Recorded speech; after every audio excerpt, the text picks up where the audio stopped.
So I think that's one of the strategy things that you can look at leading up to a divorce is, what do you want as your ultimate result? Right.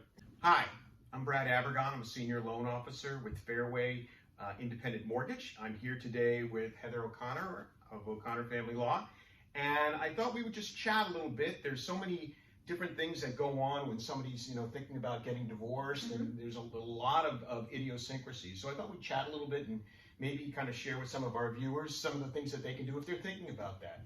So Heather, when someone's thinking about a divorce, what are some of the things that they need to kind of get in order, start thinking about when they're contemplating divorce? Sure. So I think the first thing is really knowing whether or not the person's ready to move forward, because the last thing you want to do is throw out the D word and not have it actually be ready. So if you're still contemplating, working out the marriage versus getting divorced, don't say it unless you really mean it. And I think that, I've seen people think about it and then they're like to save my marriage, but once you put it out there, it's one of those things you can't take back. So I think knowing that you want to do it before you tell the other person is really important. But then once you know that, there's a couple things, and some of it depends on how your spouse is. If your spouse is somebody who's very controlling, or you think that there's going to be domestic violence issues, or false allegations coming out, that you might want to be a little bit more careful and maybe you don't tell them about. But before you do really anything, you want to start getting all your financial paperwork in order. The number one thing that becomes a problem within a divorce are people just don't know what they have. And so if it's the person coming into for us and they've been in charge of the books, they know what the other person makes, they know what their bills are, that's obviously much easier. But when it's the person who usually, during a marriage, it's usually one person that gets that job. So if it's the other person, they might have absolutely no clue. And when you don't have any clue what the other person's doing, it can create a level of untrust that doesn't necessarily have to be there. Mm-hmm. So going through, looking at bank statements, pulling your tax returns, just having a general idea of where things stand is really one of the first things you want to do before you even file. Yeah, no, that makes a lot of sense. A lot of times when folks are coming to me and they're thinking about a divorce, or they're talking about it, oftentimes they don't have the knowledge that you're talking about of that financial information, and that's so important. Oftentimes there's one party, as you said, that maybe making the income, and they just don't know. Mm-hmm. I've even seen situations where there's debts that one party didn't know about. So that's really, really key. You'd be surprised at the number of people that find out there's a gambling habit when they go to file for a divorce. Yeah. I've actually had some folks come to me like that. Fortunately, the marriage was saved in that particular case, but it can be. It is always interesting. Even with in general, it's always a great idea, even as a couple, for both parties to kind of know what's going on, because you never know. And a lot of times it's very easy to fall into the practice of, one party takes care of the financials and the other party kind of runs the household, so to speak. It's really good to kind of share financial information just so you know what's going on. What are some of the most common mistakes that you see when people are coming through the door that they may have made before, obviously they sit with you, that they can kind of maybe talk to you about? I think one of the biggest things, and we do get calls about this quite a bit, which if you are going to have an attorney, get one sooner rather than later, because even the attorney can guide you through the process.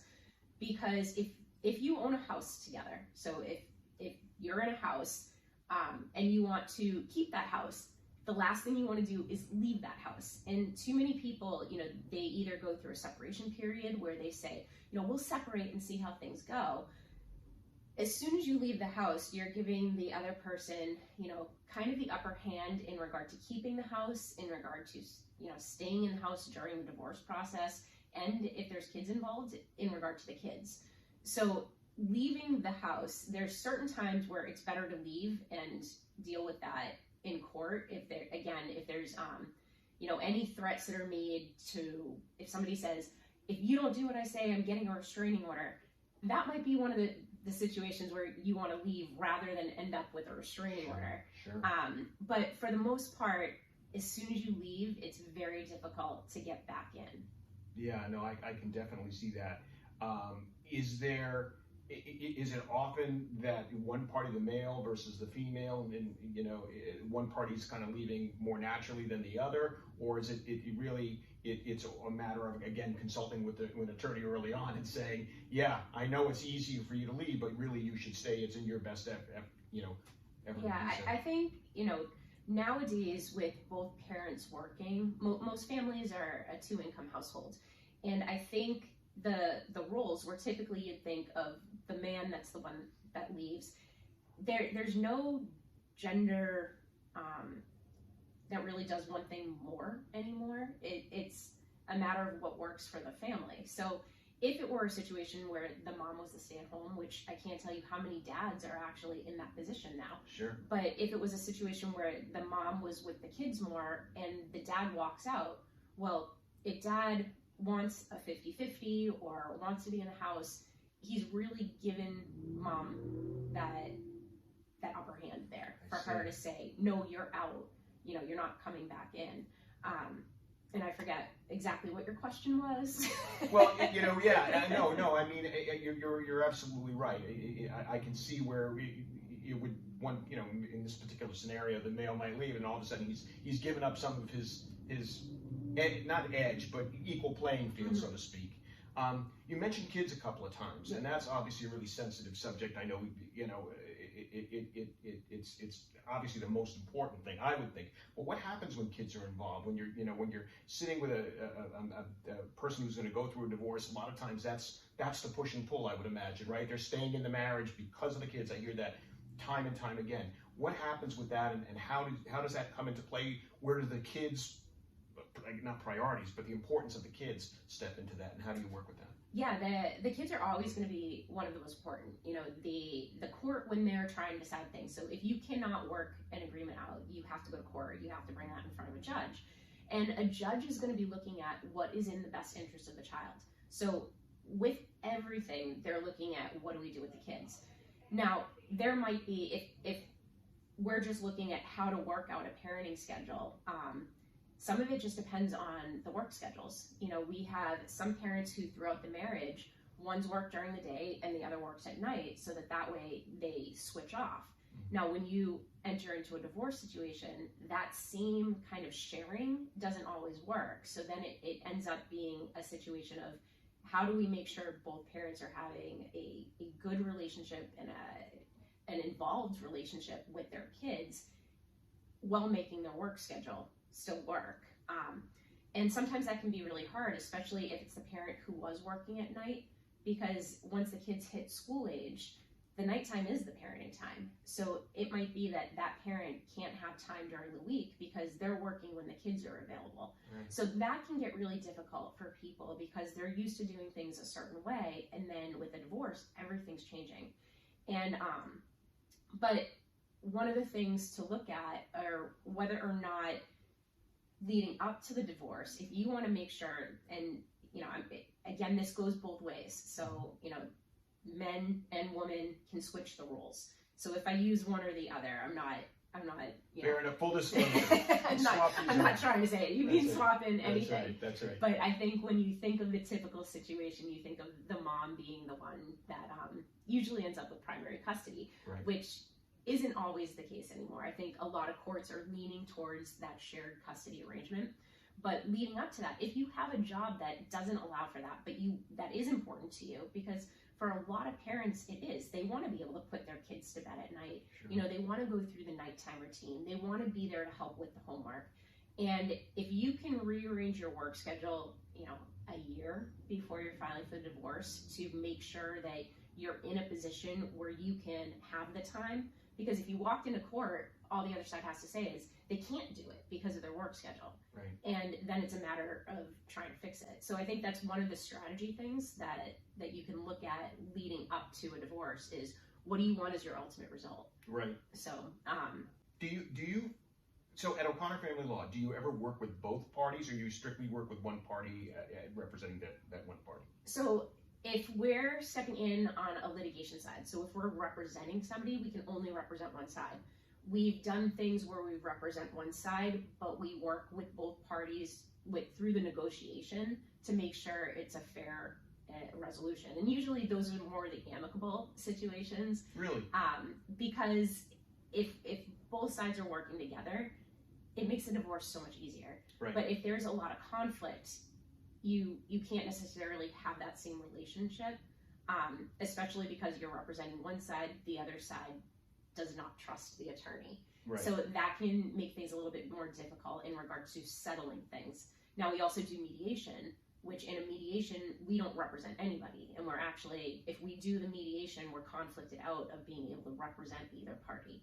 So in a mediation, we would work with both parties. Okay, so in a mediation, both parties kind of simply say they want to get divorced. We've agreed on this. We're hopefully not gonna cut each other. We understand, there's kids involved and everything. We just have grown apart, so to speak, and we want to work this out. Can you help us? And then Exactly. and then you help facilitate that.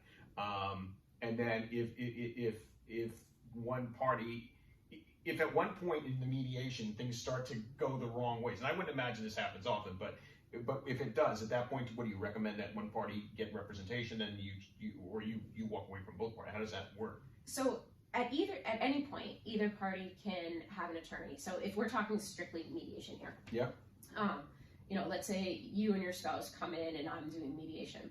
And let's start. We're all good, honey, by the way, just in case you're wondering. We're all good. This is just for example. This is just an interview. This is not a consult. But let's say you guys are coming in and I'm doing the mediation. And I start hearing things that, I'm going to make you the asshole. That's okay. Because your spouse isn't here to play fair. Right. But you start saying things like, I have these hidden accounts that I don't want her to know about. I don't want you to tell her, because within the mediation, if you tell me to keep something secret, I can't necessarily tell the other person. But if there's, for the most part, there's a full transparency, unless something comes where you specifically say, please don't tell the other side, and then we respect that. But if we're hearing that, or we're hearing things that are going to make the agreement not fair, we might say to the other side, I really think at this point you guys need to get legal counsel, for both of you. And we can't disclose that, so I can't tell her your husband's a dick. Right. He's lying to you. Right. But there's certain things with manipulation, control, and lying that definitely play into whether or not we can do that type of job. Got it. So in a non-mediation, in a divorce situation, you come in, do people do an initial consult for you? Do you charge for that? How does that work typically? Sure. So we've kind of, what I think is, perfected our intake process, where we are screening the incoming client just as much as they're trying to decide whether they want to work with us. Because we're fortunate enough, we've had enough success at our company where we don't have to take every single person, and we don't want to take every single person.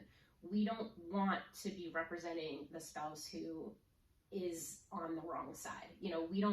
We're looking for, I like to say we represent the underdog a lot of times, where we do very high conflict. We do a lot of parental alienation cases. It's usually the person who is somehow getting screwed. Okay. And so when we're looking at that, we also take them through a process where we kind of drill them and look for the holes in their story, because if they can't satisfy us of what those holes are, we're not going to be able to argue that to a judge. And so we are kind of selective with who we take in. So the intake process that we have, typically, the way that we get clients are either somebody's Googled and they find us, or they've been referred by somebody. So they call in and they speak with our intake manager, and so she gets the background of the cases. She figures out what direction they need to go that it's going to be most efficient for them. Sure. If she needs to speak with an attorney, she'll usually call me or the managing attorney and just run the situation by us, and we can say it. Or especially in the case of a modification, so if somebody has already had a judgment and they want to change that, right? Because there's a legal standard that needs to be met in order to change that, and she's not an attorney, so our intake person is just doing our sales and that intake process. She will usually say to them, this is a situation where you really should do a consult, because I also can't tell you the number of times that somebody's gotten on a consult and we look and we say, we really don't think you have the basis in order to change, or especially in child support modifications, people will come in and say, I want to change my child support, I think I pay way too much. And then we run it through a worst case scenario calculation. We're like, yeah, you do not want to go back into court because the deal you're going to walk away with is way worse than what you're paying right now, just because of the way that the calculations have changed over the years. Sure. So we do charge for that. We charge for, it's a little bit over an hour because of the prep work that goes into it. Sure. But one of the things that I've really tried to protect with building the firm is the attorney's work-life balance. You know, attorneys are known for having to work all the time, which we do. But with that, I'm really trying to make sure that the attorney, when they're working, are doing legal work that they're getting credited for. And so the way that we've set up that process, we don't do free attorney consults because, number one, we really can't. You know, typically the free attorney consult is what we do in our intake process, because legally and ethically, we're not supposed to be giving out legal advice unless the person is our client. Sure. And that's under our malpractice clause. Sure. You know, if we ever get sued, we want to make sure that we're under our malpractice. So that's the way we've done it, because, you know, if the attorney's doing work, I want them to be credited for it. Yeah, no, that makes absolutely perfect sense. And you bring up such a really important point, which is that, you know, if you're in a situation where you're contemplating a divorce, it's really important that you reach out and get some legal counsel, because there's so many emotions that are going in and that are tied, and maybe you're in a very difficult situation and you kind of know it, but you're afraid to kind of break out of it. That's where you want to reach out to someone like Heather and, you know, have a chat, and see if this is something that you want to, you know, step forward on to not only, you know, help yourself, but also, you know, help your children if you've got children involved. It's really, really important. I've seen a number of cases where people have been unhappy for a number of years, and things sometimes escalate, and then it can be very, very serious. So I encourage anybody that's really thinking about it to definitely reach out.